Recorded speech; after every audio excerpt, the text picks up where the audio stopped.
Bonjour.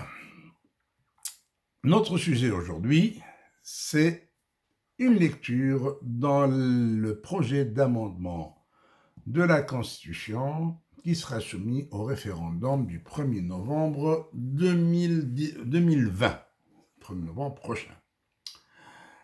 Tout d'abord, je dois informer mes amis arabophones qu'une version en langue arabe, en parler algérien, est déjà disponible sur la chaîne YouTube depuis quelques minutes. الاخوان اللي تبعوني بالعربيه وبالدارجه نخبرهم باللي كاين ديجا في فيديو على اليوتيوب منذ بضع دقائق راهي تمشي ديجا راهي الاخوان عم يتبعوا بها. Voilà. Alors, que dire de ce projet d'amendement? D'abord, je dois avouer que je ne lui ai pas accordé d'importance. J'ai estimé que cet énième amendement ne va rien apporter de nouveau. Ce qui est vrai, une fois que j'ai lu ça, il n'y a rien qui va changer. Mais c'est une faute professionnelle grave que de ne pas lire cette mouture et donner un avis objectif à l'opinion publique qui me suit. Je me suis rattrapé et je me suis corrigé grâce aux multiples appels des amis qui m'ont écrit pour me demander de faire une lecture de cette mouture et de donner mon opinion sur le sujet. Alors, que dire de cette mouture, de ce projet d'amendement? D'abord, pour commencer, beaucoup de gens m'ont demandé ce qu'il est advenu des articles 7 et 8, auxquels les Algériens accordent une grande importance et qui ont fait beaucoup parler d'eux pendant le Hirak. Pourquoi? Parce que ces deux articles parlent de la source du pouvoir qui est le peuple. L'article 7 dit « Le peuple est source de tous les pouvoirs ». Dans son alinéa 1. Dans l'alinéa 2, il est écrit « La souveraineté nationale est propriété de tout le peuple, l'ensemble du peuple algérien, et du seul peuple. Du peuple seulement. » L'article 8, donc il n'y a pas eu de changement dans l'article 7, donc le peuple reste la source du pouvoir, de tous les pouvoirs. Comment ce peuple est-il source de tous les pouvoirs? L'article 8 va nous expliquer cela. L'article 8 n'a pas changé, n'a pas connu de grands changements, sauf un petit mot qui est venu s'ajouter à l'alinéa 2. Alors, l'alinéa 2 il dit que le peuple exerce sa souveraineté à travers les institutions qu'il choisit. Dans l'ancien texte, dans le nouveau texte, on a ajouté à institution le mot constitutionnel, c'est-à-dire c'est devenu le peuple exerce sa souveraineté à travers les institutions constitutionnelles qu'il choisit. Et puis, bon, les alinéas 3 et 4 ajoutent, 3, que le peuple exerce sa souveraineté aussi à travers le référendum et à travers ses représentants élus. Alors, pourquoi cela? On ajoute, c'est-à-dire qu'il y a un référendum, donc le peuple va exercer son pouvoir à travers le référendum, ou bien à travers ses élus. C'est-à-dire, en cas où on n'organise pas un référendum, c'est les élus du peuple qui vont se prononcer. Et enfin, l'alinéa 4, il dit « Le président de la République peut faire appel à la volonté populaire directement », c'est-à-dire appel à un référendum. Le problème qui se pose, c'est comment ce peuple va-t-il exercer sa souveraineté? Comment va-t-il être la source de tous les pouvoirs à travers les institutions élues. C'est-à-dire qu'il aura élu lui-même. Du moment que toutes les élections ont toujours été frappées de fraude. La fraude a été, c'est pas moi, le label algérien. C'est le label algérien, la fraude.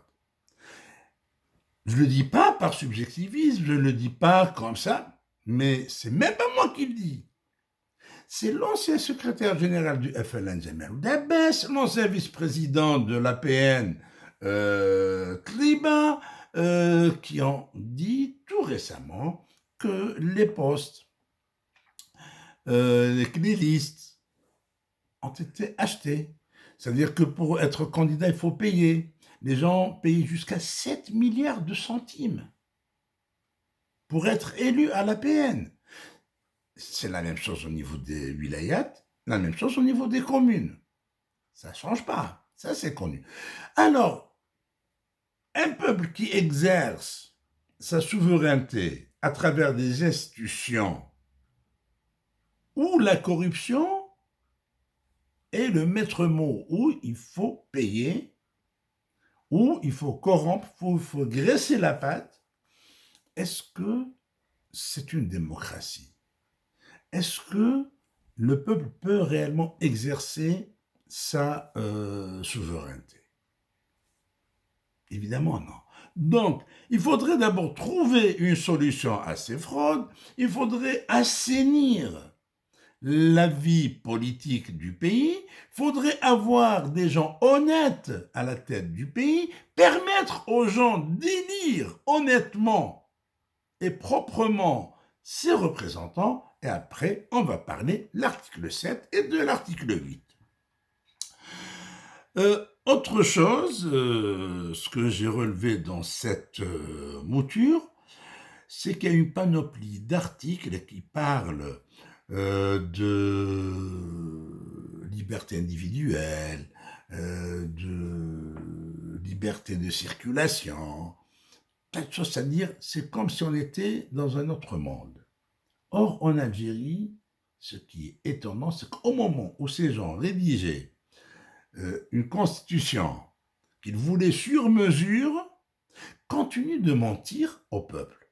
Comment pouvez-vous parler de liberté individuelle, de liberté de réunion, de liberté de rassemblement, au moment où toute personne qui ose manifester est envoyée en prison?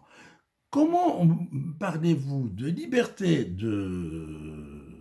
d'expression alors que pour un petit dessin, une petite blague, un petit mot prononcé sur Facebook ou sur YouTube, les gens sont envoyés en prison? Pas un jour ne passe sans que des citoyens sont envoyés en prison.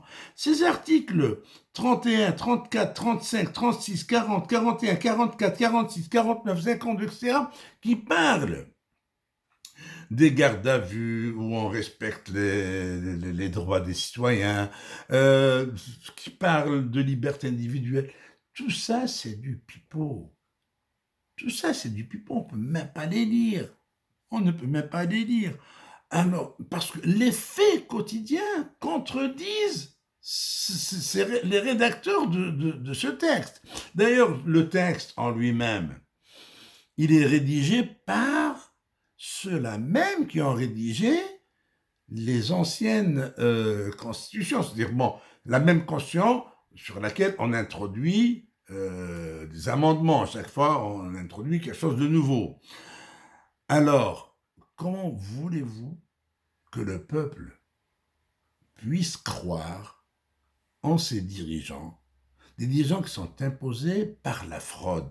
On ne peut pas faire confiance à quelqu'un qui s'impose par la fraude, on ne peut pas lui faire confiance à quelqu'un qui est connu pour être un menteur. Comment voulez-vous qu'on lui fasse confiance? Comment voulez-vous que les gens vont participer au vote, au référendum le 1er novembre? Ce n'est pas possible. Ce n'est pas possible.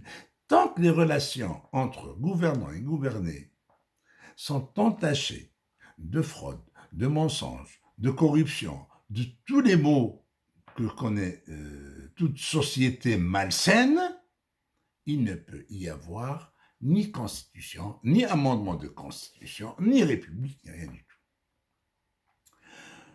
Voilà, j'ai lu tous ces articles que je viens d'énumérer, hein, articles 40, 41, 44, 46.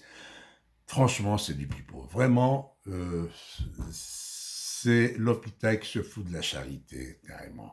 Des fraudeurs qui viennent, des violeurs des libertés et des droits qui viennent nous parler de liberté individuelle et de droit. Non, ce n'est pas normal, ça. Voilà. Merci de votre attention. Notre prochain enregistrement va concerner les prérogatives que s'accorde le président de la République dans la nouvelle mouture de la nouvelle Constitution. Voilà. Merci et au revoir.